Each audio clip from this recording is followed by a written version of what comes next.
Power is not an institution and not a structure. Neither is it a certain strength we are endowed with. It is the name that one attributes to a complex strategical situation in a particular society. Quick question: how many of your daily thoughts and behaviors are actually yours versus programmed responses that serve institutional interests you're not even aware of? Right now, you probably think you're free. You make choices about where to work, what to buy, how to live, what to believe. You can vote, speak your mind, and pursue your interests within reasonable legal boundaries. Compared to people in authoritarian regimes, you seem obviously liberated. But French philosopher Michel Foucault discovered something that will disturb your assumptions about freedom. Modern power doesn't control you through force or obvious oppression. It controls you by programming your thoughts, desires, and self-perception so completely that you police yourself according to institutional needs while believing you're exercising personal choice. You're not just controlled, you're self-controlling. And you're not just obedient, you're enthusiastically compliant with systems that profit from your compliance while convincing you that your compliance is actually your freedom. Think about your morning routine. You wake up at a time determined by work schedules you didn't create, check devices that collect data about your thoughts and behaviors, consume media that shapes your understanding of reality, and prepare yourself according to professional and social standards you had no role in establishing. Every step of this routine feels like personal choice, but it's actually a complex choreography designed by institutions, corporations, governments, social media platforms, educational systems that benefit when you think, feel, and behave in predictable ways. Foucault called this disciplinary power, a form of control that's much more effective than traditional coercion because it makes you want to do what serves institutional interests while experiencing that obedience as personal freedom. You don't feel oppressed because you're not being obviously coerced. Instead, you've been programmed to coerce yourself through mechanisms so subtle and pervasive that you can't see them operating. Your workplace doesn't force you to work overtime. It creates a culture where working overtime feels necessary for advancement and professional identity. Social media platforms don't force you to share personal information. They design interfaces that make sharing feel rewarding and withholding feel antisocial. Consumer culture doesn't force you to buy products. It shapes your desires so that purchasing feels like self-expression and saving feels like self-denial. Political systems don't force you to adopt ideologies. They create information environments where certain beliefs feel obviously true and alternative perspectives feel obviously wrong. The most sophisticated form of power is power you can't recognize as power because it operates through your own thoughts, desires, and choices rather than against them. You think you're freely choosing your life, but you're actually following scripts written by institutions that profit from your predictable responses to carefully designed stimuli. Part 2. The Panopticon effect, when surveillance becomes self-surveillance. Here's where Foucault gets really disturbing. He used the design of an 18th century prison to explain how modern society controls you through the constant possibility of being watched, which makes you monitor and modify your own behavior even when nobody is actually watching. The Panopticon was a prison design where all cells faced a central guard tower, but the guards couldn't be seen by the prisoners. Since prisoners couldn't tell when they were being observed, they had to assume they were always being observed and behave accordingly. The genius of this design wasn't just that it required fewer guards, it was that prisoners eventually internalized the surveillance and started policing their own behavior even when no guards were present. External control became self-control through the mere possibility of observation. Now think about your current life. How many cameras, data collection systems, and monitoring technologies surround you daily? Security cameras, smartphone location tracking, internet browsing history, social media activity monitoring, credit card transaction records, email scanning, workplace productivity tracking. You can't know when you're being actively monitored, so you have to assume you're always potentially being monitored. This assumption changes your behavior in ways you probably don't consciously recognize. You moderate your internet searches because you know they're recorded. You're careful about what you post on social media because it could affect your professional reputation. You follow traffic laws more carefully when you think cameras might be present. You're more professional at work when you think your activity might be tracked. But the Panopticon effect goes deeper than just avoiding obviously problematic behavior.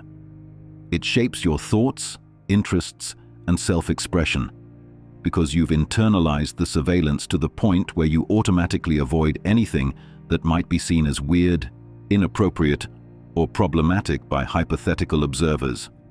You don't just change your behavior when you think you're being watched. You change your thoughts and desires to align with what you think the watchers would approve of.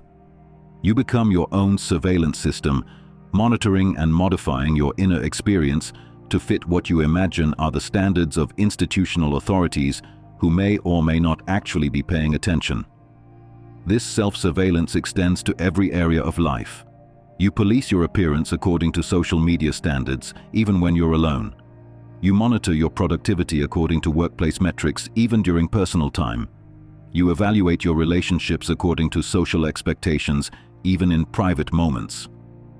The most insidious part is that this self-surveillance feels like personal responsibility, moral behavior, or social consciousness rather than internalized control. You think you're being good, responsible, or socially aware when you're actually being domesticated.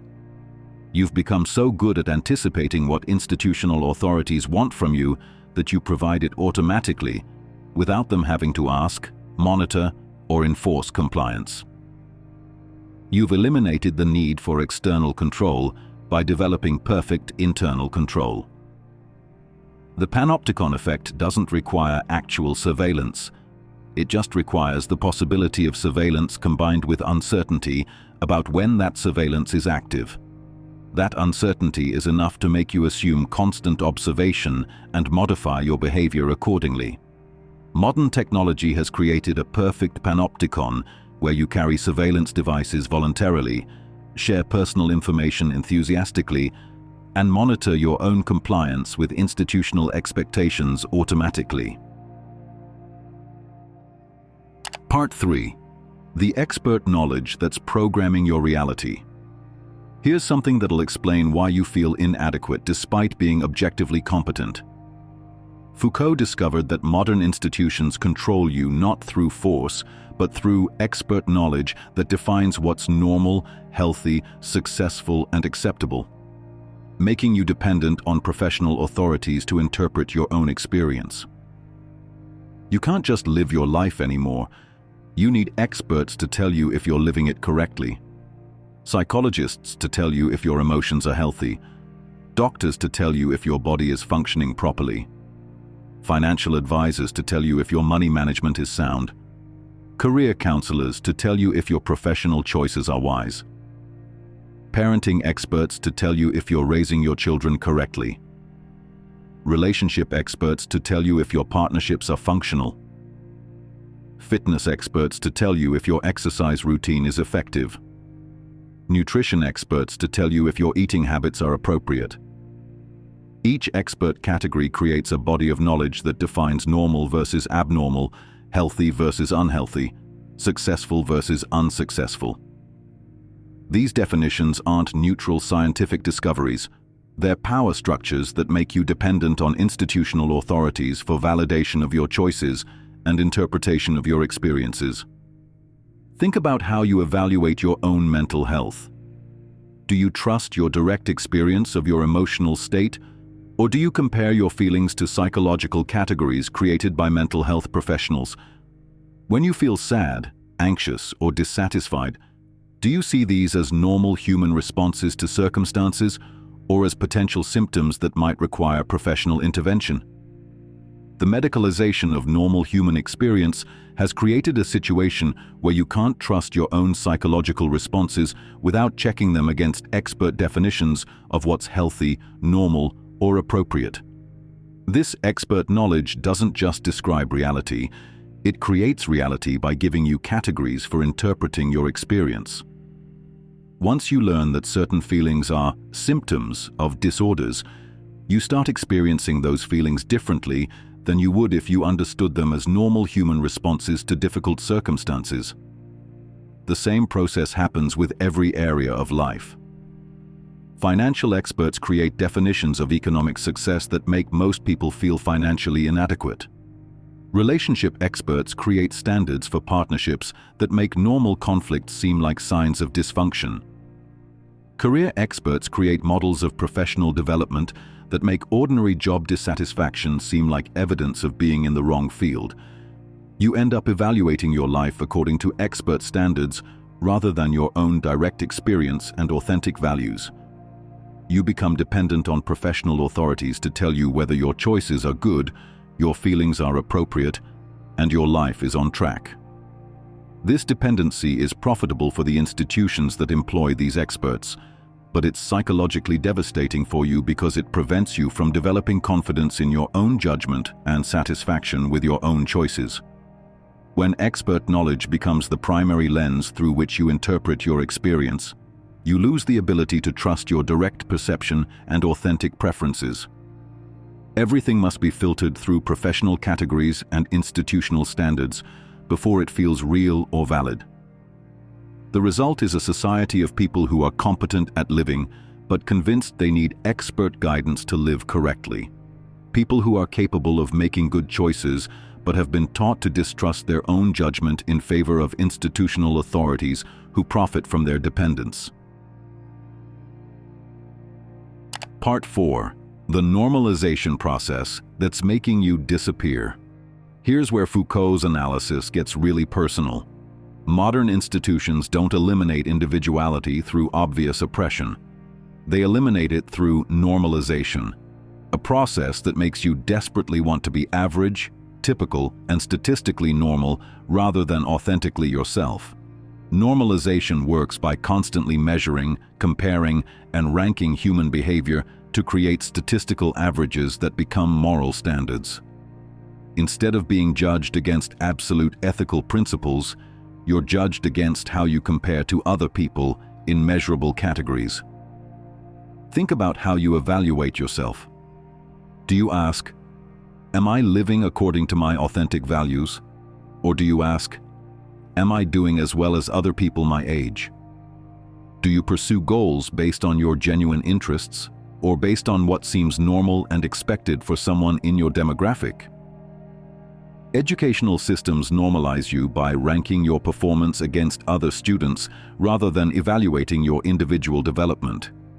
Workplaces normalize you by comparing your productivity to colleagues rather than assessing your authentic contribution. Social media normalizes you by showing how your posts perform relative to others rather than whether they express your genuine thoughts. Healthcare normalizes you by comparing your biological markers to statistical averages rather than evaluating your individual well-being. Financial systems normalize you by comparing your economic status to demographic averages rather than assessing whether your resources serve your authentic needs. This constant comparison to statistical norms creates what Foucault called disciplinary power. You discipline yourself to stay within normal ranges, not because being normal serves your authentic development, but because deviation from normal feels dangerous and potentially pathological.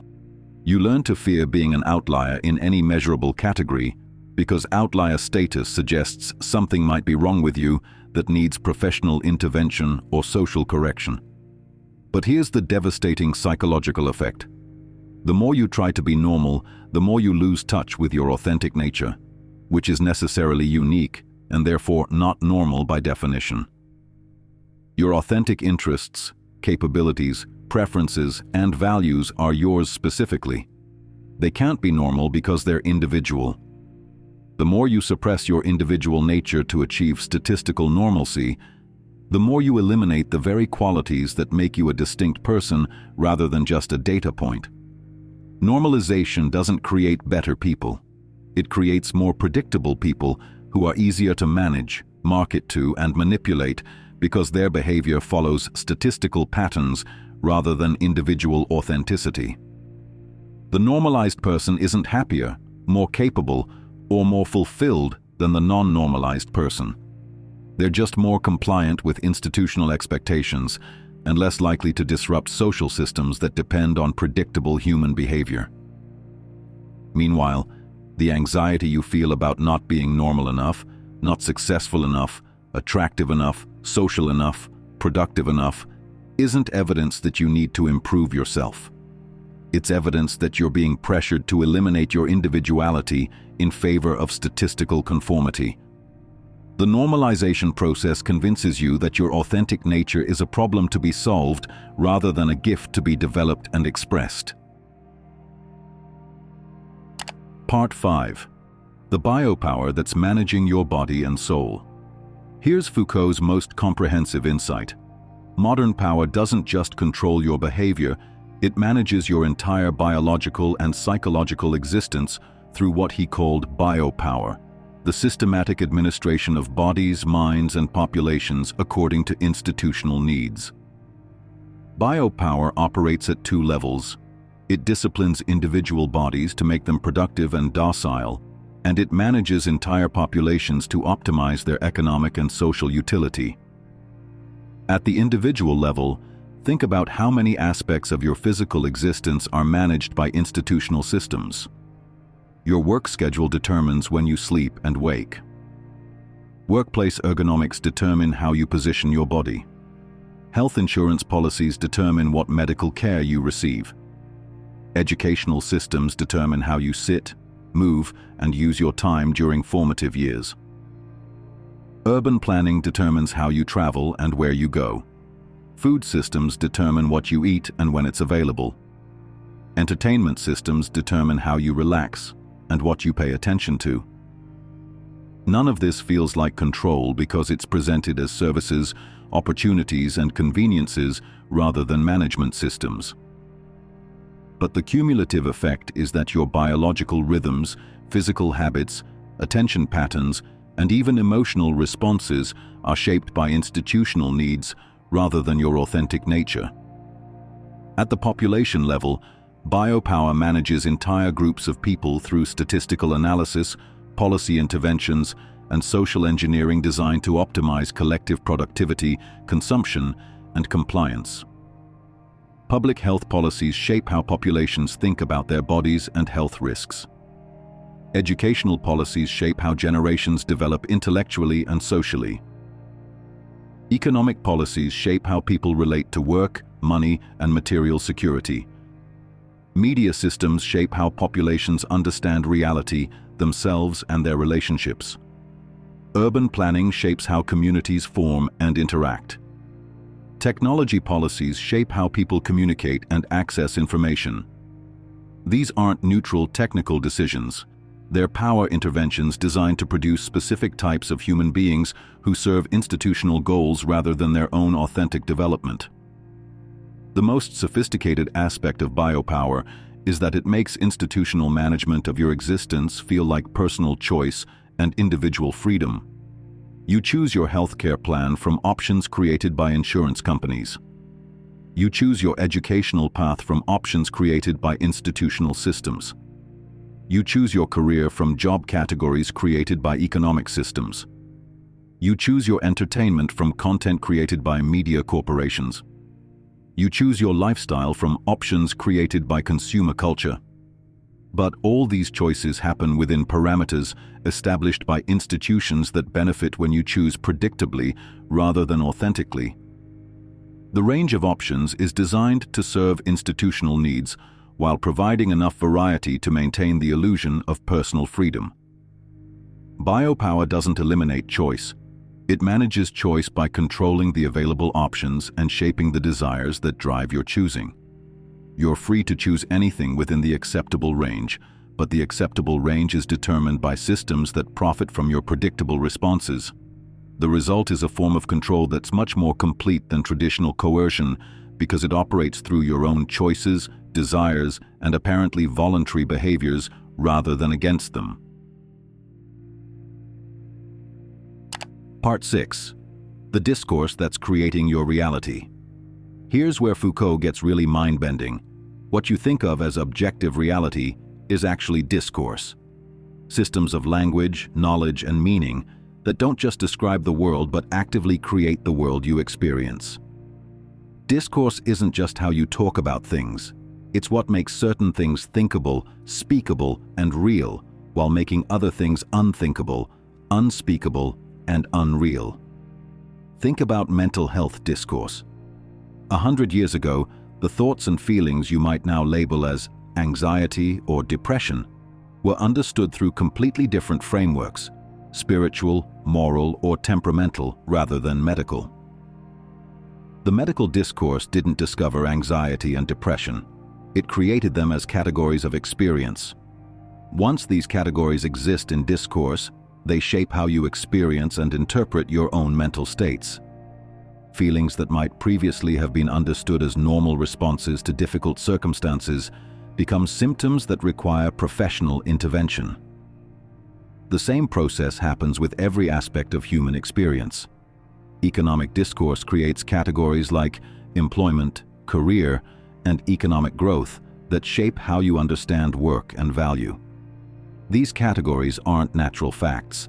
They're discursive constructions that make certain ways of organizing economic life seem normal and inevitable, while making other ways seem impossible or unreasonable. Educational discourse creates categories like intelligence, achievement, and learning disabilities that shape how you understand cognitive capabilities and differences. Relationship discourse creates categories like compatibility, communication skills, and emotional intelligence that shape how you understand partnerships and intimacy. Each discourse provides a vocabulary, a set of assumptions, and a framework for interpretation that determines what can be thought, said, and done within that domain of experience. But here's the crucial point. These discourses aren't neutral descriptions of reality. They're power structures that serve institutional interests by making certain ways of thinking and behaving seem natural while making others seem problematic or impossible. Medical discourse makes professional healthcare seem necessary for managing normal human experiences. Economic discourse makes wage labor seem natural and inevitable. Educational discourse makes institutional learning seem essential for intellectual development. Each discourse creates subjects, types of people who think, feel, and behave according to the categories and assumptions embedded in that discourse. Medical discourse creates patients who understand themselves through diagnostic categories. Economic discourse creates workers and consumers who understand themselves through market categories. You don't exist outside discourse. You exist through discourse. Your sense of who you are, what your experiences mean, and what possibilities are available to you is shaped by the discursive systems you've been exposed to and have internalized. This means that changing your relationship with institutional power requires changing your relationship with the discourses that shape your understanding of yourself and your possibilities. When you start to see discourses as constructions rather than discoveries, you begin to recognize that alternative ways of understanding and organizing human experience are possible. The categories that seem natural and inevitable are actually historical and changeable. But recognizing this requires developing what Foucault called critical consciousness, the ability to see the discursive systems that are shaping your thinking rather than just thinking through those systems unconsciously. Part 7. Escaping the Invisible Prison: Strategies for Mental Freedom. After all this analysis of disciplinary power, normalization, and discursive control, you're probably wondering, so how do I actually free myself from institutional programming? How do I think my own thoughts instead of thinking thoughts that serve institutional interests? Foucault's answer is both challenging and liberating. You start by recognizing that power is everywhere, but so is resistance. Every system of control creates possibilities for resistance, and every moment of awareness creates opportunities for freedom. First, develop what Foucault called genealogical thinking, the practice of tracing the historical development of ideas, institutions and practices that you've been taught to see as natural or inevitable. Ask yourself, how did this way of thinking, organizing, behaving come to seem normal? What interest does it serve? What alternatives were suppressed or forgotten? This helps you see current arrangements as historical constructions rather than natural facts, which opens space for imagining and creating different arrangements. Second, practice counterconduct, deliberately behaving in ways that resist institutional expectations while maintaining your capacity to function in social systems. This doesn't mean becoming antisocial or self-destructive, but finding ways to express authentic preferences that don't conform to institutional programming. You might choose work based on personal interest rather than career advancement. Pursue relationships based on genuine connection rather than social appropriateness. Make consumer choices based on actual needs rather than identity management. Third, cultivate care of the self. Practices that develop your authentic nature rather than your institutional compliance. This includes activities that connect you to your genuine interests, values, and capabilities rather than your social roles and external expectations. Creative work that serves no institutional purpose. Physical practices that connect you to your body rather than optimizing your productivity. Solitary time that allows you to experience yourself without social performance. Fourth, create spaces of freedom. Contexts where you can think, feel, and behave authentically without institutional oversight or social pressure.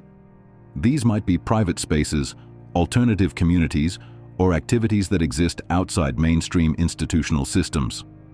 Fifth, practice parrhesia. Fearless speech that expresses authentic truth even when that truth challenges institutional narratives or social expectations. This doesn't mean being reckless or unnecessarily confrontational, but being willing to speak authentically when authenticity matters. Sixth, develop ethical relationships. Connections with others that are based on mutual authentic development rather than institutional roles or social functions. These are relationships where you can practice being genuine rather than performing social acceptability. Finally, remember that resistance isn't a destination, but an ongoing practice. Institutional power is constantly evolving and finding new ways to shape your thoughts and behaviors. Your resistance must also constantly evolve and adapt to new forms of control. The goal isn't to eliminate all institutional influence. That's neither possible nor desirable. Institutions provide valuable coordination and resources that individual effort can't provide. The goal is to engage with institutions consciously rather than unconsciously, maintaining your capacity for authentic choice even within institutional constraints. Foucault's ultimate insight is that power and freedom aren't opposites. They're partners in an ongoing dance. Where there's power, there's always resistance. Where there's control, there's always the possibility of escape. Where there's programming, there's always the potential for deprogramming. If this exploration of invisible control has made you more aware of the institutional forces shaping your thoughts and behaviors, that awareness is the beginning of freedom. You can't resist control you can't see, but once you see it, you can start choosing your response to it. Next week, we're exploring Wittgenstein's language games and why most communication is actually manipulation disguised as conversation. Subscribe now, because understanding how language controls thought might be the key to thinking independently. Your journey toward mental freedom is just beginning, and Foucault's insights are your guide to recognizing and resisting the invisible systems that shape your thoughts, desires, and choices, because consciousness of control is the first step toward escaping it.